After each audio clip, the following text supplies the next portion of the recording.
জয় শিব শম্ভু। আমি স্বপ্না, আর আমি আজকে বৃহৎ শিব মহাপুরাণের পঞ্চম অধ্যায়ের সতীর দেহত্যাগ এবং শিব পূজা বিধি পাঠ করতে চলেছি। তোমরা সকলে চলে এসো শিব পুরাণের মধুর বাণী শ্রবণ করতে।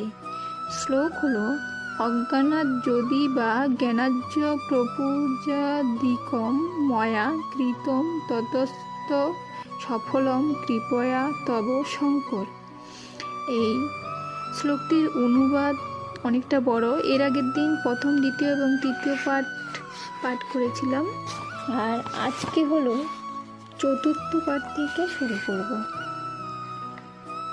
তো চতুর্থ পাঠের শ্লোকটি হলো: তাদের দর্শনে কি বা ফল লাভ হয়, সকল বিস্তার করি কহ মহাশয়। ব্রাহ্মণ ক্ষত্রিয় বৈশ্য শূদ্রচারী জাতি, তাহাদের কি প্রকার শিব পূজা রীতি? হে অনঘ বেশ মুখে শুনেছ যেমন, এই স্থানে সেইরূপ করহ বর্ণন। ঋষিদের প্রশ্ন অনুসারে সুতবর একে একে সে সবের দিলেন উত্তর। সুত কহি